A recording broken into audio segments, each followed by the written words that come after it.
Assalamualaikum warahmatullahi wabarakatuh. Di sini saya Julian Pratama dengan NIM 1808056032 dari Pendidikan Matematika Fakultas Sains dan Teknologi UIN Walisongo Semarang.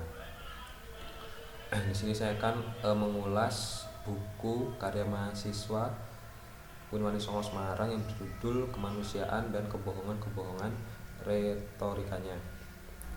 Sebelum saya mengulas, saya akan menyampaikan flyer tentang gerakan membangun literasi di lingkungan sains dan teknologi UIN Walisongo Semarang.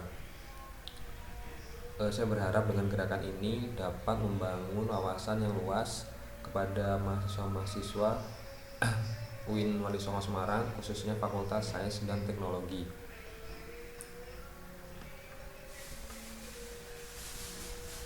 Dalam buku yang berjudul Kemanusiaan dan Kebohongan-Kebohongan Retorikanya, di sini terdapat beberapa penulis, yakni Riza Octavia Tianisi, Muhammad Shah, Mela Sari, Julian Pratama, Nurdin Rizal Ardi, Dia Putri Hafizah, Rizhah Dian Aziza, Yusri Kamilatul Huda, dan Putri Rizkiatul Windiarti. Dan dengan editornya sendiri yaitu Pak Nanang Khosim selaku dosen mata kuliah dasar jurnalistik, kemudian Bapak Nur Khairi.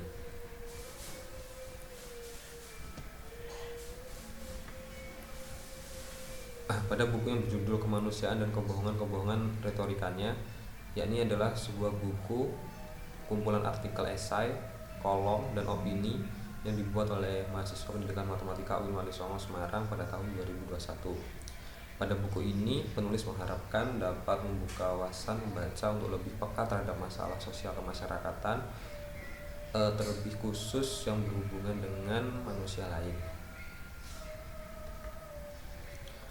Pada buku ini mencakup beberapa subbab, di antaranya terdapat retorika kebohongan, retorika kehidupan, retorika kesejahteraan, retorika pemerintahan, pandemi dan kemanusiaan, serta perjuangan kemanusiaan.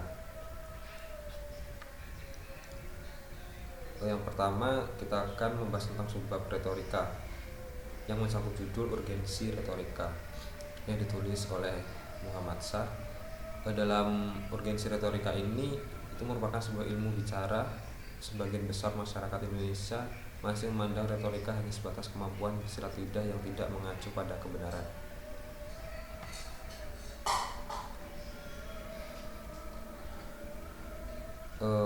Kemudian subbab kebohongan. Dalam subbab kebohongan ini terdapat beberapa judul, yaitu dinamika emosional manusia, si makhluk pembohong, semua kejahatan selalu disertai kebohongan, benarkah, kebohongan di media sosial, serta sosial media sebagai penyebar kebohongan termudah. Dalam subbab ini memiliki inti, yaitu kebohongan yang dibuat oleh manusia itu sendiri dengan berbagai aspek serta akibatnya. Kemudian retorika kehidupan, terdapat 6 judul. Yang pertama, kondisi kehidupan sosial budaya masyarakat perusahaan sawit, kesejahteraan hidup seorang petani, retorika dalam kehidupan, rahasia lagu runtuh yang sukses meruntuhkan hati jutaan pendengar, Lucinta Luna versus Muhammad Fattah, Who is the real human, dan manusia saling membutuhkan dan menjatuhkan.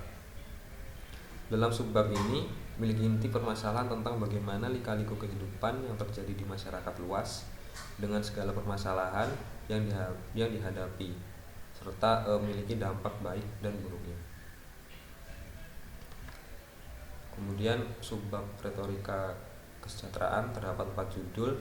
Yang pertama, maraknya pinjaman online, indikasi gagalnya kesejahteraan masyarakat, gaji kecil, kesejahteraan kurang, kesejahteraan sosial dalam masyarakat pada masa pandemi COVID-19, dan pendidikan tinggi dan kesejahteraan sosial. Dalam subbab ini maksudnya mengangkat permasalahan pada masyarakat luas terkait kesejahteraan dan kesamaan di masyarakat sekitar, penyebab dan cara mencegahnya. Kemudian untuk retorika pemerintahan Terdapat 4 judul. Yang pertama, mengingat janji politik pemimpin, bagaimana kesejahteraan sosial masyarakat saat ini. Yang kedua, apakah uang rakyat milik wakil rakyat. Ketiga, pemanis Jepang untuk merebut hati rakyat Indonesia. Dan indahnya retorika di bidang politik. Pada subbab retorika pemerintahan dijelaskan mengenai janji-janji yang telah pemerintah berikan kepada rakyatnya yang sampai saat ini belum ada kejelasan akan hal tersebut. Kemudian subbab pandemi dan kemanusiaan, di sini terdapat 6 judul. Yang pertama, sisi kemanusiaan di tengah pandemi, rasa kemanusiaan di tengah pandemi COVID-19, menyikapi rasa kemanusiaan, pejabat tega sekali korupsi dana bantuan sosial saat pandemi, kemanusiaan di masa pandemi COVID-19, korupsi bansos di tengah pandemi COVID-19 bagian dari menyakiti manusia. Pada subbab ini mengangkat hal-hal yang terjadi selama pandemi serta keburukan-keburukan pemerintah dalam menangani segala permasalahannya. Kemudian pada subbab ini peran masyarakat sekitar juga diperlukan dalam hal saling membantu supaya dapat meringankan beban khususnya sama manusia. Dan subbab yang terakhir merupakan perjuangan kemanusiaan. Terdapat 2 judul dalam subbab ini. Yang pertama, memahami arti pahlawan dari sudut pandang yang berbeda. Kemudian refleksi Sumpah Pemuda dengan dalih persatuan dan kesatuan. Pada subbab ini merefleksikan dan mengingatkan kembali kepada semua masyarakat khusus di Indonesia akan pentingnya jasa-jasa para pahlawan dan pemuda pada kala itu.